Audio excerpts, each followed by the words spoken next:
नमस्कार, स्वागत है आपका हिंदुस्तान 9 पर। मैं हूं रजत शर्मा और अभी मेरे साथ मौजूद हैं मनीष चौहान। गुजर गौरव यात्रा, यानी कि हम बात करें उस यात्रा की जिसका सहारनपुर चलो का ऐलान हुआ था और आगाज़ हुआ था गुजर गौरव यात्रा का। उसमें मनीष चौहान को लेकर जिस तरीके से नारेबाजी हुई, जिस तरीके से उनको पूर्ण समर्थन मिला, हालांकि 2024 के टिकट की बात भी वहां पर होने लगी। अभी मेरे साथ मनीष चौहान मौजूद हैं, इनसे बातचीत करेंगे कि आखिरकार इस गौरव गुजर यात्रा से इनको कितना फ़ायदा मिला है। बहुत बहुत स्वागत है आपका हिंदुस्तान 9 पर। धन्यवाद रजत जी। मनीष जी, अगर हम बात करें, जैसे रैली निकाली गई, काफ़ी भारी संख्या में लोग वहाँ पर पहुँचे, नाम दिया गया था गुजर गौरव यात्रा, लेकिन कुछ लोग ऐसे थे वहाँ पर सियासत करने के लिए भी आए हुए थे। तो आप पर भी आरोप लगे हैं कि आप भी वोट बटोरने के लिए वहाँ पर गए थे, क्या कहना चाहेंगे?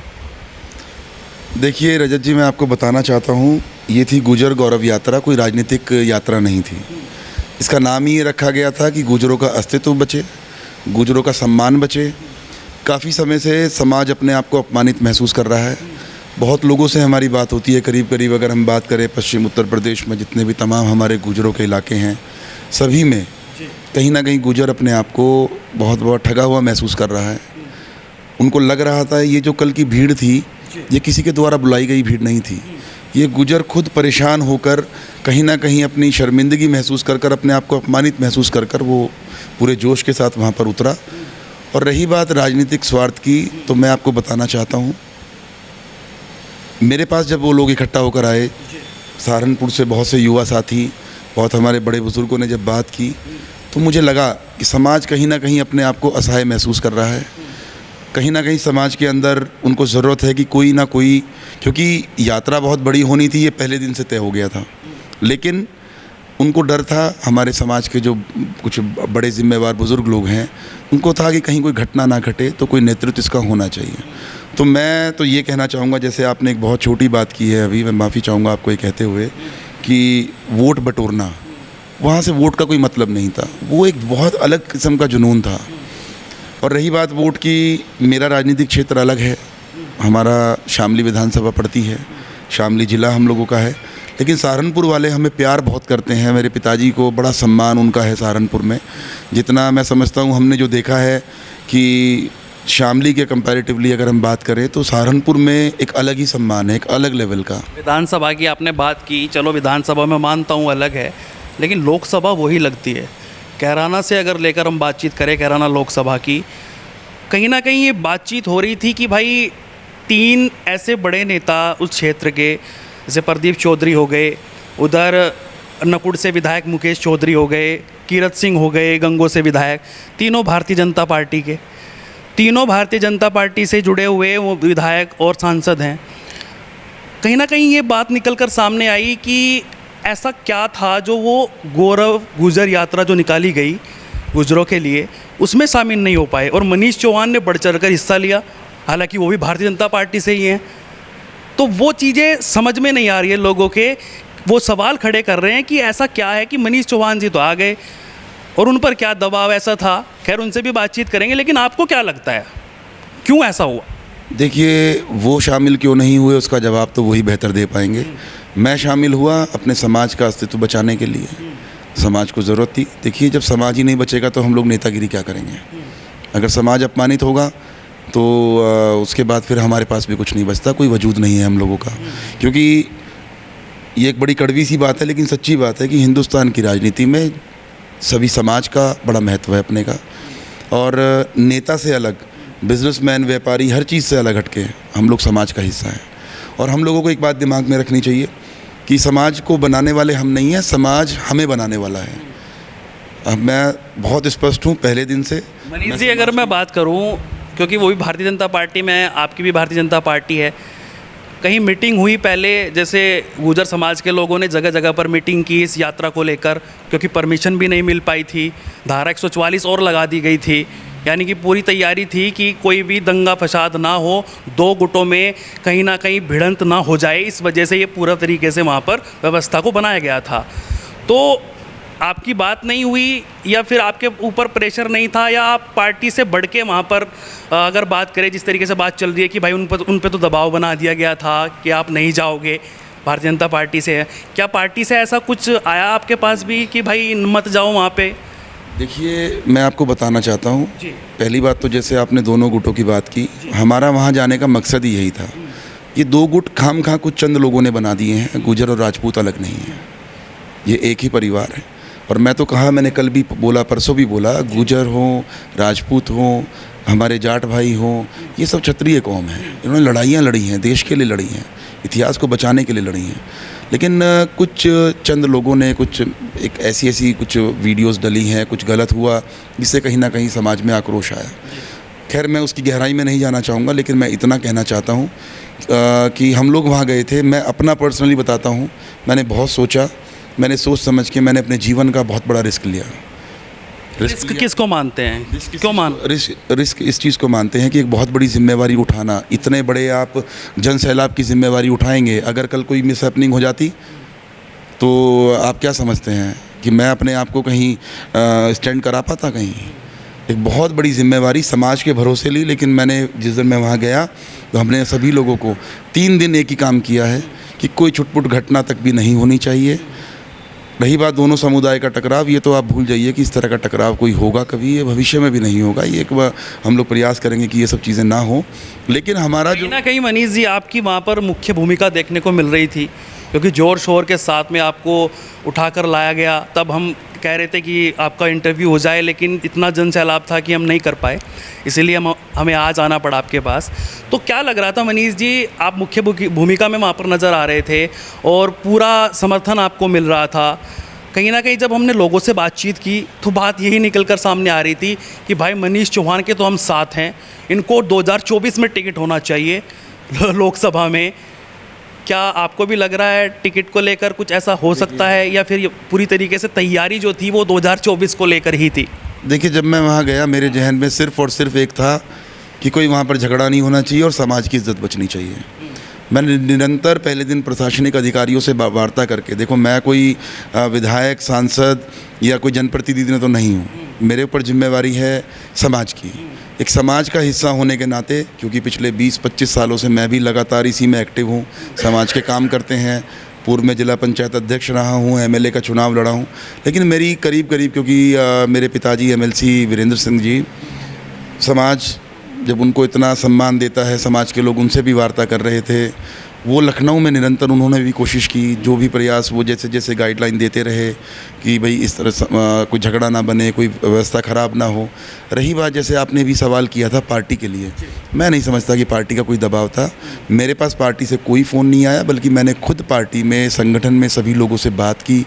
मैं माननीय मुख्यमंत्री जी के यहाँ से लेकर, माननीय प्रदेश अध्यक्ष जी के यहाँ से लेकर, और संगठन के तमाम, चाहे हमारे पूर्व उप मुख्यमंत्री आदरणीय दिनेश शर्मा जी हैं, उनसे बात करी हो। मैंने तमाम अपने जितने हमारे सबसे बात आपकी हुई, लेकिन उन तीनों की अगर बात करें, उनसे भी कुछ बातचीत हुई? नहीं, जो नहीं पहुँचे वहाँ? नहीं, मैं देखिए, मैं थोड़ा सा आपसे विनती करूंगा कि आप उनके सवाल तो उन्हीं से पूछें, उन्हीं से आप बात करें। मैं ये पूछ रहा हूँ, जैसे आपने बताया कि मेरी सबसे बातचीत हुई, जिम्मेवारी बनी थी, क्योंकि जिस टाइम हमने प्रशासनिक अधिकारियों से बात की तो उन अधिकारियों से बात करने के बाद मुझे लगा कि शायद अब हमें ऊपर बात करनी चाहिए। तो मैंने तमाम अपने ऊपर से लेकर नीचे तक जहाँ जहाँ मेरे कांटेक्ट थे, जहाँ भी मैं सूचना दे सकता था, मैंने वहाँ सब जगह सूचना दी। और हमने कहा कि किसी तरह का ऐसा काम ना हो कि बहुत बड़ी क्षति पार्टी को हो जाए, बहुत बड़ी क्षति समाज को हो जाए, ये काम नहीं होना चाहिए। तो मैंने प्रयास किया और उसमें कुछ सफलता मिली कि शाम तक हमको लगा कि शायद हमें अनुमति मिल जाएगी। अनुमति हमें नहीं मिल पाई, लेकिन हमें ऊपर से जो मेरे पास फीडबैक आया, जो मुझे लगा, तो मुझे लगा कि शायद ये था कि इस चीज़ को मैनेज किया जाए कि कोई दुर्घटना ना हो, कोई भी वहाँ पे घटना ना घटे। और मैं बहुत शुक्र करता हूँ माँ शाकुंभरी के आशीर्वाद से कि सहारनपुर की धरती बहुत शांतिपूर्वक, एक इतना बड़ा जन सैलाब जो उम्मीद से कहीं बेहतर था। हम लोग 1 लाख 1.5 लाख तक की मतलब उम्मीद कर रहे थे, और 2 लाख तक संख्या पहुँच गई।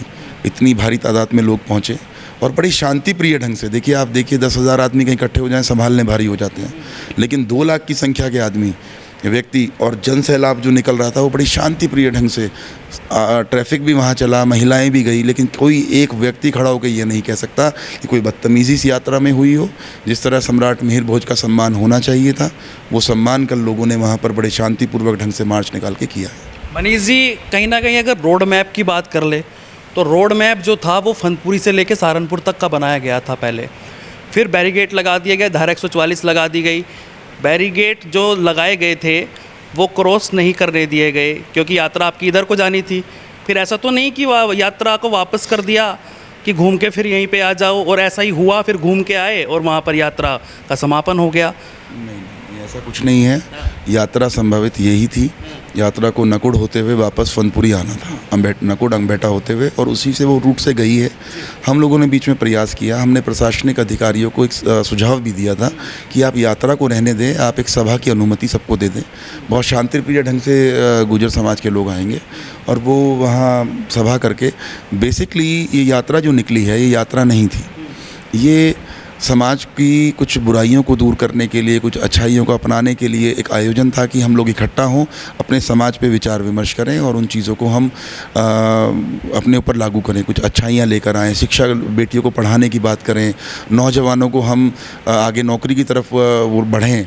वो तो सर एक सम्मेलन करके एक जगह पे इकट्ठा होकर कर सकते थे, ऐसे रैलियाँ निकालना, बाइक पर एक हुड़दंग मचाना, पटाखेबाजी करना, तो ये तो अलग सा लगा ना कुछ कि भाई। उसके पीछे कारण रहा ना, ये दरअसल क्या है, किसी ने प्रस्तावित नहीं किया था ये कार्यक्रम, बेसिकली हम लोगों का था ही नहीं किसी का। ये कार्यक्रम स्टार्टिंग में पार्टी की तरफ से ही आयोजित किया गया था, ज़बरदस्ती ही सब लोगों को तैयार किया गया था। कौन सी पार्टी? हमारी पार्टी से तैयार था। मैं इसमें, मुझे कोई, मैंने ऊपर भी फीडबैक यही दिया कि इसमें हमारे ही बहुत जिम्मेवार लोग दिल्ली से भी आए, हमारे बहुत जिम्मेवार लोग हमारे संघ से जुड़े हुए, हमारे बहुत ही, तो ये एक अच्छी सोच के साथ कि हिंदू गुर्जर और मुस्लिम गुर्जर को एक मंच पर लाकर उनको आपसी सौहार्द बढ़ाया जाए, उनमें शिक्षा बढ़ाई जाए, तो ये एक बेसिकली अलग ट्रैक पे ले जाया गया। लेकिन ये एक बहुत ही वैसा कार्यक्रम था सामाजिक दृष्टि से मजबूत होने का कि गुजरों को आपस में इनका मेल मिलाप बढ़ाया जाए, आपस में विश्वास बनाया जाए, कुछ बुराइयों को दूर किया जाए, इस तरह का कार्यक्रम था। उसमें फिर हम लोगों को इसलिए इन्वॉल्व हुआ क्योंकि हम लोगों को इन्वॉल्व करने वाले कोई और लोग नहीं थे, हमारे अपने ही लोग थे। हमें पहले कहा गया था कि आपको इसमें बढ़ चढ़ के इसको, ये जिम्मेवारी आपको निभानी है। अब देखिए सीधी सी बात है, अगर जिम्मेवारी है तो मैं उनमें से तो नहीं हूँ। देखो, मैं बिल्कुल दावे के साथ कहता हूँ, चाहे मुझे मरना मंजूर है, लेकिन ये बर्दाश्त नहीं करूँगा कि तैयार करके समाज को, और समाज को फिर नंगा करके बेइज्जत होने के लिए छोड़ दिया जाए। ये तो कतई बर्दाश्त नहीं है। मनीष जी, वहाँ पर बात आ रही थी दो समाजों की, यानी कि एक राजपूत समाज की और एक गुर्जर समाज की, क्योंकि आरोप प्रत्यारोप एक दूसरे पर लग रहे थे, प्रमाण देने की बातचीत हो रही थी। जो आपका एक बैनर बना था, मेरे पास आया था व्हाट्सएप पे, उसमें भी यही बताया जा रहा था कि हम अपना इतिहास को बताएंगे, समझाएंगे और एक प्रमाण देंगे कि मीर भोज हमारे हैं। तो उसमें एक आप भाईचारे का संदेश भी दे सकते थे। क्या आपने किसी राजपूत समाज के किसी बड़े नेता को या किसी बड़े संगठन के, अगर बात कर लें हम, उनको इनवाइट किया या बताया गया था कि हम दोनों भाईचारा को आगे बढ़ाना चाहते हैं, या फिर यही था कि हम गुर्जर हैं, तुम राजपूत हो, आपस में आ जाओ, देख लेंगे कौन क्या है? ऐसी भी बातें वहाँ पर निकल कर सामने आई, क्योंकि जब हम लोगों से बातचीत कर रहे थे, अब आपके समाज के लोग थे, वो कह रहे थे इस तरीके की बात कि भाई तुम भी आ जाओ, हम भी आ जाएं, देख लें में किस में कितना दम है।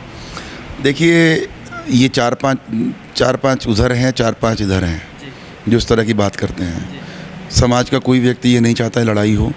मैंने कल जब ये कार्यक्रम हुआ उसके बाद ये रखा, बल्कि मैं कल एक प्रस्ताव छोड़ के भी आया हूँ। मैंने समाज के अपने जिम्मेवार लोगों से बात की है कि आप भी बैठे, उन लोगों को भी बैठाएं, हम दोनों लोग बैठ के इसका एक समाधान निकालें। और मैं उम्मीद करता हूँ अपने दोनों ही समुदाय के लोगों से कि ये दोनों ही बिरादरी, इनके सब बिरादरी, ऐसा तो नहीं है गांव दर गांव सब तो बैठ नहीं सकते, लेकिन कुछ जिम्मेवार लोग उधर से भी और इधर से भी इस पर बैठ के ज़रूर चर्चा होगी। रही बात, जैसे आपने कहा, तो मैं नाम नहीं खोलना चाहूँगा, लेकिन ऐसा नहीं है कि राजपूत समाज के मेरे बहुत अच्छे संबंध हैं सभी के साथ। बहुत बढ़िया नेताओं से भी, बड़े से बड़े नेताओं से मेरे अच्छे संबंध हैं। और हमारे मित्र मंडली की बात करें, अगर अपने साथ की अवस्था वाले लोगों से बात करें तो उनसे भी मेरे संबंध बहुत अच्छे हैं, और वो संबंध अच्छे रहेंगे भी। हमने उनसे भी चर्चा की, वो भी परेशान हैं, चिंतित हैं इस बात को लेके। लेकिन कुछ हैं, वो दोनों को रोकना पड़ेगा।